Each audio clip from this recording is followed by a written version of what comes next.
njetereire munyumburire tharaite no nere kwitare mutegi na mwachogia ndeto yanywa kagera nere kwanwo ni akandire elisha ngoigwa taingirira ndaririkana twagoikeirie mite ugatutetere na riu ni Kenya wa muoto ngorio komiendi ko Kenya ya Ngai.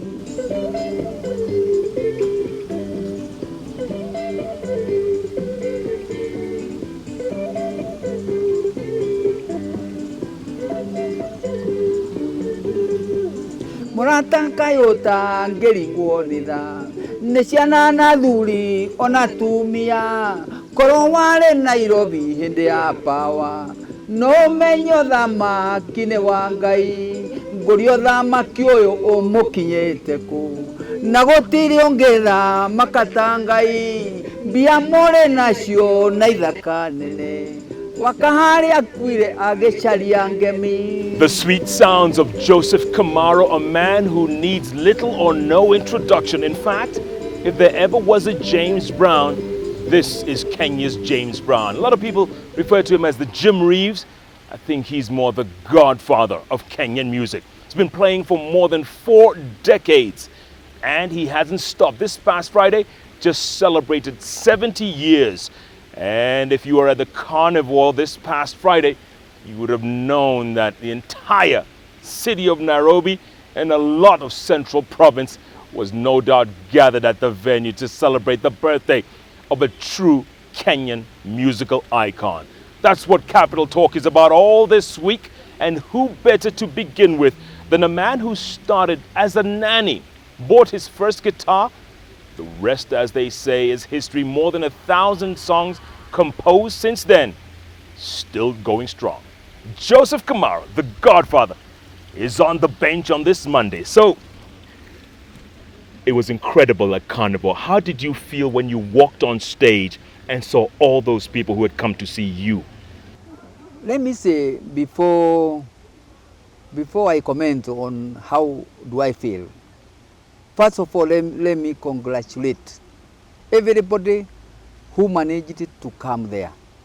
I thank God because many people came, many people, the crowd was too huge. But I thank God nobody was injured. Yes. So, I was very, very... You were happy. I was very, very happy. And there's some people who came from America, from Europe. Yes. Just to see you.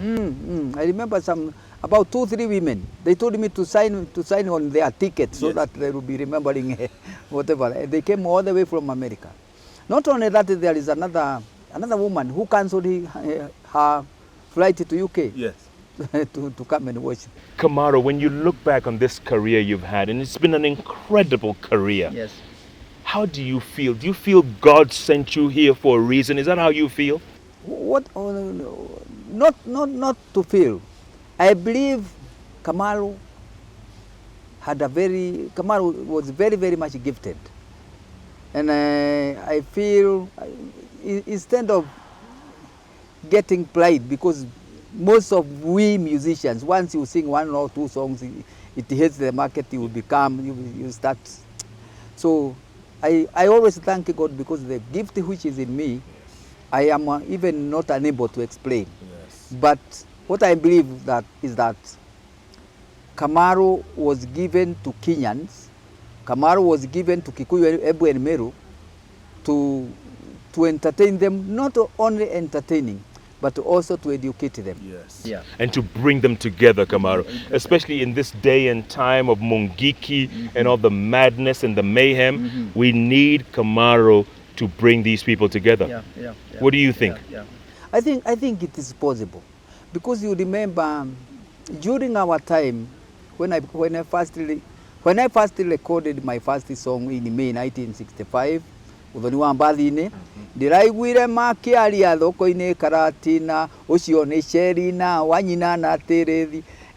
During that time we were very lucky, because before that there was this Mau Mau war, colonial, whatever. And we were very lucky because the songs which were sung by that time, whoever sang, it was doing very well. Yeah. But after some time,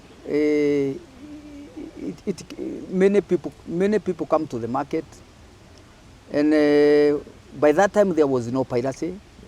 So what I'm saying is, during our time it was very good. It was different, huh? It was very different. That song you just played at the beginning of the show, Kamaru, that song is so appropriate in Kenya today. Kenya Neagai. Because Kenya has been through so much. And recently with the post-election violence, we almost lost our country. What I can say, that song is very touchy. I remember one time I played that song in Jobe High School, where there was a function organized by J.J. Kamodo. The minister, James Ijiru, cried. And he was summoned by the president to go and explain why did you cry, what was in the song of Kamaru. So that song is very touching because it touches many areas of our society, many areas of our country, including the boundaries of our country. Yes. And it heals. It reminds us where we came from and where we are and where we are heading to. Yes. Yeah. And I think it's very important because, Kamaru, we're in a very bad situation right now. Yes. We're in a very serious situation. Kenya is bleeding, and our leaders, they can't see this country bleeding. What I can say about our country right now, all of the killings or evil activities within our society, is because the law and order of this country, or the, let me say, 10 commandments of the, which was there before. You remember 10 commandments? Yes. 10 commandments. There is no law, there is no order. The sheria ya nchi yetu imebanwa. It is not followed properly. Yes. Because if you try to follow properly, then not only that, within our society there is no tribe. It's one tribe, money. People are they believe in money than anything else. And it's very sad to note that Jeff and Kamaru were born by one woman and can start killing one another. This is not godly at all, at all. Kamaru, do you think we have forgotten God, or has God forgotten us? No, it's we who have forgotten God. Not only forgetting God. I believe in our society, or I can say within our government, somebody somewhere broke the 10 commandments as it was done by Moses. When Moses broke the 10 commandments, he was not able to control the Israelites. Yes. He was not able to control the children of God. Until the time he went to mountain, to obtain another. Kwa hivyo mimi nasema, mimi nafikiria, the president we are having right now, anatakiwa aende mlimani tena. Na achonge bao, si lazima achonge bao ile ya kawaida. Achonge bao kwa sababu when Moses went to the mountain, he was told by God, chonga bao ulete nikuandikie another 10 commandments. So if our president akichonga bao yake na apeleke pale mlimani, aandikiwe sheria tena, then he will be able to rule the country. Yes. But right now, you cannot even understand. Brothers and sisters killing one another. This is not godly at all. No. This is not godly at all. No. And if we leave it that way, then I don't know what will happen. Kamaru, you once sang for, or many times you sang for Mzee Jomo Kenyatta, yes. right? What was it like when you first met him or when you first performed for him? You know, let me just say that Mzee Jomo Kenyatta, because he was a very, very, very clever man. He knew there was something in Kamaru. I remember one time I was invited to Atondo to perform for him. I went there with my sister. Catherine Muthoni, who is known as Serena. And we sang Jogo ya Kanu. No choraikirie mugambo araugate ngokweho ni ngoro. When Mzee Kenyatta had that song, you know, it was immediately after the death of the former Tom Mboya. 69. 1969. Yes. And it was very terrible within the city. Yeah. There was it was not stable. Yeah. Then Mzee ordered all equipment to be stopped, and everybody kept quiet. And you know, if Kenyatta said something, it was done immediately. Kwa hivyo watu waliambiwa wanyamaze na gitaa tuweke chini, twende tuimbe mahali alikuwa. He asked me and my sister to go and sing the same song. We repeat the same song, yes, very close to his ears so that he can understand the message. And you did? And we did. It was very, very good. And what did he say after you finished? He told me, he told the PC, do whatever Kamaru want you to any help. Yes. Assist Kamaru to do whatever he want to do. Wow. Then the former president, our next president, Arap Moi. Daniel Arap Moi. Yes. Once he became the president, I became to know him through Charles Jonjo. And immediately, because I remember, I believe Moi is a very, very, very also clever man. He understood there is something in Kamaru, yes, and he can use Kamaru reaching or organizing or leading the country. So my first performance is his first delegation to Odaya. I performed with my group in Odaya, Sianaidome. And I remember Moi alifurahi sana mpaka ile rungu yake ikapotea huko. Mpaka rungu yake ikapotea huko, iliokotwa huko. Na ilikuwa it was his first time to visit the Central Province. Yeah. And he lost his rungu. Wakati tulikuwa tunaimba Sianaidome. Yeah, so watu walikuwa wengi sana during that time. Yeah. And from there I became a friend of yeah. You even traveled with him to China one time, or Japan? Japan, India. We traveled together. Yes. And during that trip to Japan, I had already told Moi that if you allow me to accompany you to Japan, then after that trip, I will sing a song about the safari. And when I came back, I composed a song, Safari ya Japan. Yes. Now, Safari ya Japan, that song, Safari ya Japan, I remember in 1982 when there was coup. Yes. This song is the one played all the times by the media to cool the country. 82. My goodness. Moi songa na mbele tunjenge Kenya yetu.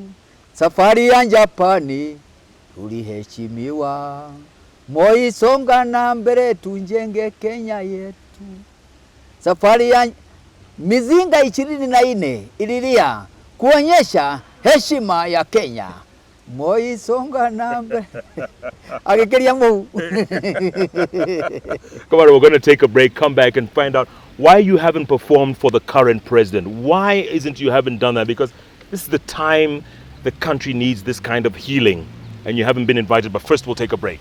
My guest today is the godfather of Kenyan music. No doubt Joseph Kamaru is the man. And if you were a carnivore, I keep saying this past Friday, you would have seen an amazing scene. Kamaru turned 70. Happy birthday to Kamaru. And there is many, many more. Just like there's plenty more on the bench. Don't go away. The bench is heating up despite the little rain. And it's only Monday. Back in a moment.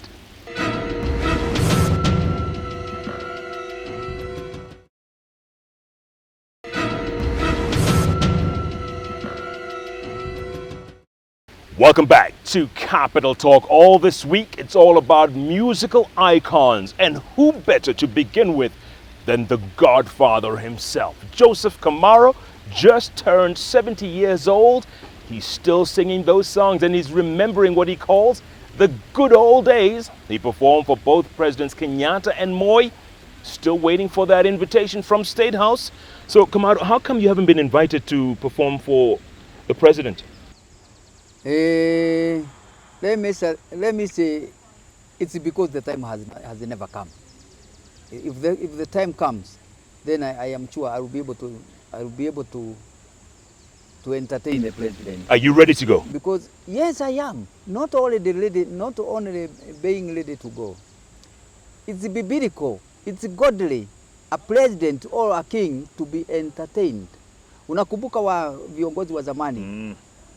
Lazima wawe entertained. Yes. And mostly by the very, very beautiful girls. Correct. So what I can say is that once the king is entertained, he refreshes. If he is not entertained, and this is godly. Yes.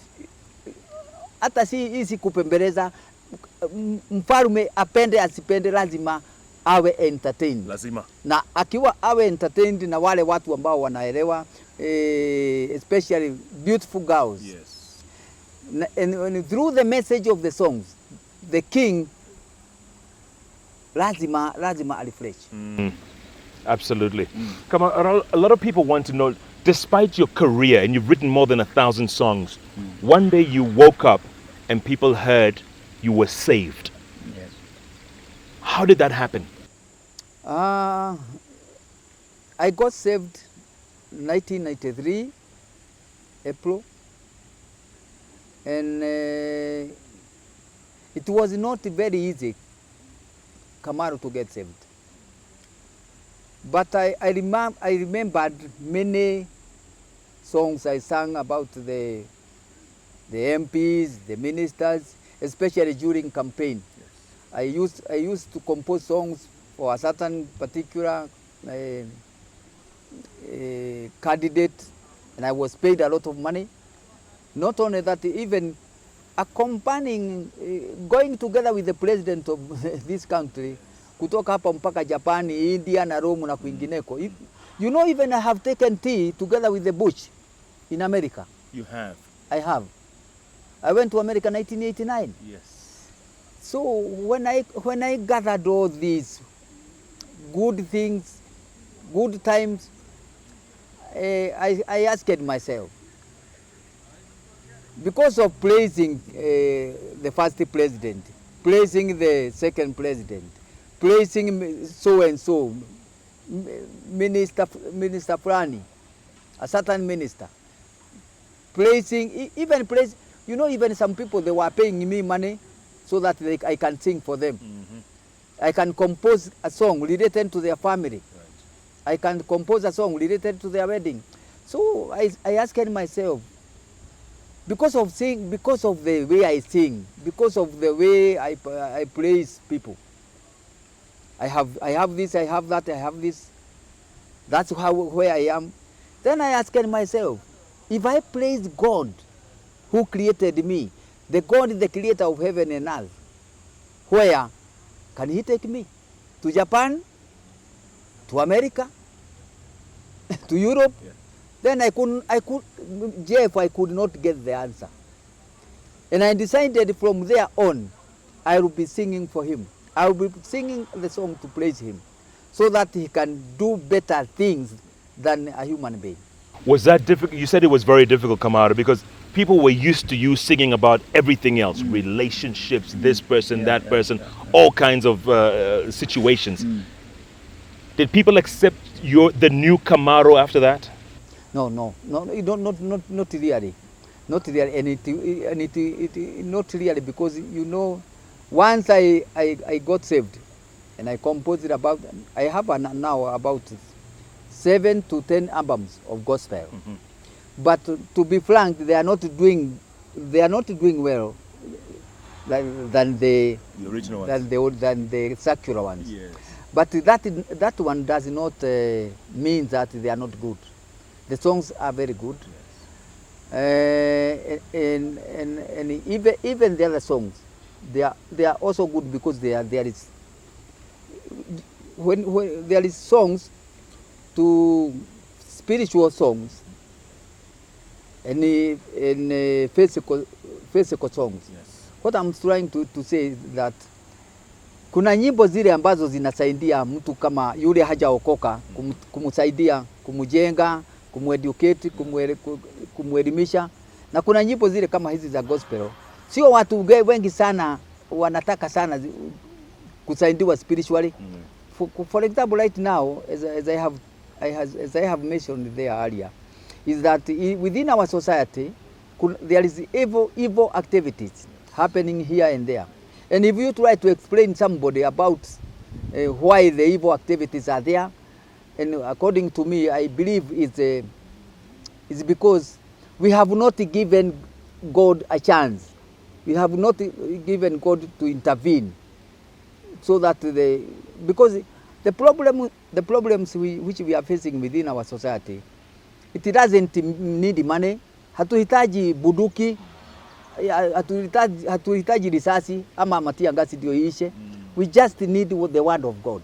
Otherwise, most of the people, they think that using money, kutumia pesa, kutumia buduki, kutumia panga itakuisha. Haiwezi kuisha kwa sababu ya hiyo. Lazima neno la Mungu ndio linaweza kumaliza hiyo. And Kamaru, what kind of advice would you give? I know you look at the musicians of today, who are very different from the musicians of your time. What do you think of them, first of all? Is there talent out there? Is there? The musicians of today, according to me, I believe let me say, according to me, 90% not talented, not gifted. Some things they are musicians, but they are not. No, I'm very sorry to say that. Yes. And especially this time when everybody want to sing. Even like if you can hear or listen some of the media people, they compose songs when they sing.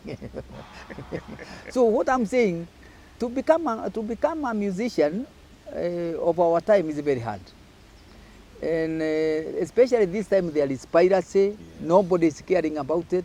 Our government is unable to wipe out the piracy. So the musicians, they are having problems here and there.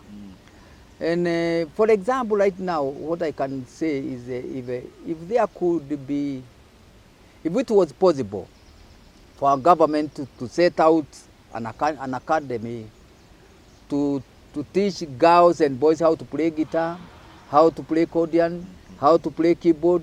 Those boys and girls, especially young generation who are very poor this time, anybody can be able to earn her or his daily bread. Yeah. When you first started Kamaru 45 plus years ago, did you think you'd still be relevant in Kenya nearly half a century later? No. During our time when I started composing, or when I sang, I did not sing because of money as I am singing today. Because today I can sing aiming to get money. Yes. It's because for many people right now, you can see a boy or a girl composing a song so that he want to get married. Yes. Or he want to organize a pre-wedding party. And most of these young boys and girls, sometimes they are given money by their parents so that they can go and record. And after recording, you find that the songs are not doing well because the piracy is there. Promotion is also not very good. Yeah. But during our time, when we composed and when we sing, we were not singing to get money.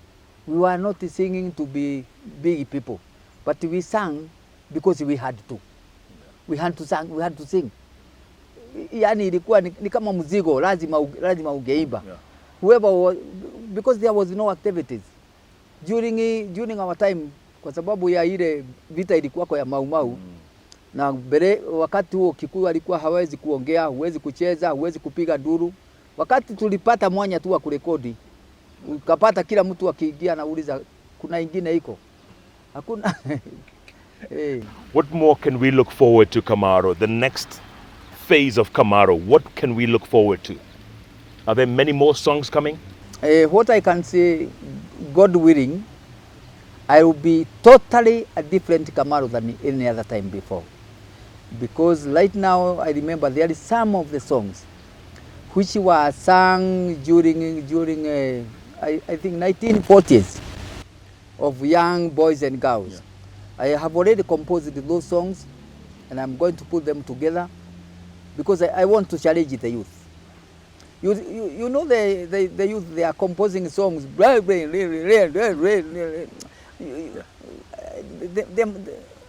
I just want to compose about 2-3 songs so that they, according to me, they can learn out of them. And also you want to bridge that gap, right? Between the youth and the parents. And the parents. Because there is a very big gap. If you look at your children, my children, ukiingia ndani ya nyumba na watoto walikuwa hapo na walika yao, wakati walikuwa hapo wanaongea na wanasikizana vizuri sana. Once you walk in, they walk out. So there must be something to be done, and it must be done by you and me, and whoever else thinks that it is necessary, especially this time when there is very I am unable to.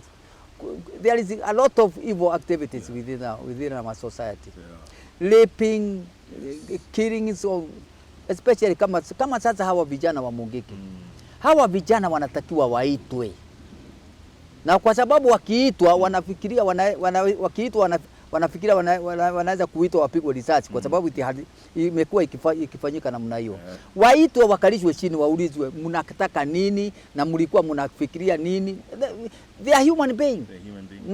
Lakini sio tu waitwe tu ni hauli. Lazima kwanza Mungu apewe nafasi ya kuunganisha hawa na wazazi, kwa sababu bila Mungu kupewa nafasi ya kuunganisha hawa na wazazi, pesa na dhahabu, bullet na guruneti na bomb. You remember mzungu alijaribu kupambana na Kikuyu during Mau Mau. Correct. Wakati wa Mau Mau, Kikuyu Embu na Meru walipambana na mzungu. Na mzungu si alikuwa na ndege, si alikuwa na vifaru, si alikuwa na guruneti. Alijaribu na alikuwa anataka kumaliza Kikuyu. Hakuweza. Wakati wa mwisho, wakati alisikia ati kuna jamaa moja Mau Mau moja anatupa panga maili 9 wakati mzungu alisikia ati panga inatupwa maili 9 na risasi hawezi kwenda maili 9, akasema hawa wapewe uhuru wao. Nao hawa watu wa Mungiki, hakuna haja ya kupambana na hawa na risasi na kukamata na to make them stop killing. Wacha tuwaite. Na mimi wakati wanaitwa niitwe hapo. I'll talk to them. You'll talk to them. They must change. Lazima wabadilike. Kwa sababu watoto, unajua sasa wacha tuchukue Kenya. Kenya is a mother of many. Correct. Kenya is our mother. Na sisi wote wa Kenya tumezaliwa kutoka kwa tumbo ya Kenya, si ndio? Hakuna haja ati tuanze kuuana sisi wenyewe kwa wenyewe. Kwanza inatakiwa we stop killing one another, we think about migingo. Isn't it? Yes. Kwanza hata kama tunachukiana, hata kama unachukia Mjaruo, unachukia Mkamba, unachukia kwanza tunawasha kwanza, tunakaa chini tujue tutafanya nini. What I'm saying is, kwa sababu hawa vijana wanakufa wote ni wa Kikuyu. Kwa nini this is not the will of God. It is the will of a man. But not only the will of a man, is the will of a devil. Ni shetani tu ameingia kati ya hawa, alafu inakuwa the way it is.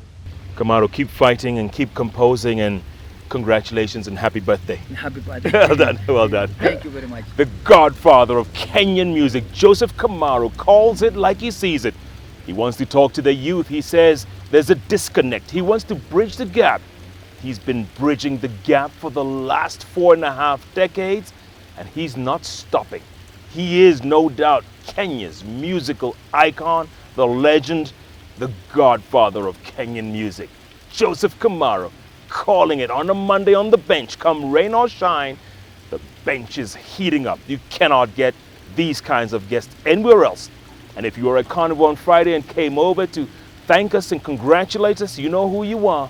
You know that if you're not watching Capital Talk, you're not watching television. Thank you for your support.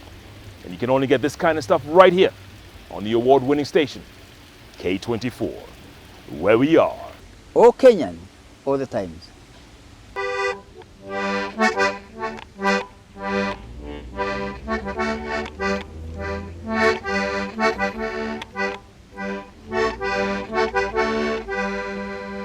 Muchemanio rale kawangwale dundu mogwanja cha mehoni mwana keteti ongili dhatu na itangili ya mai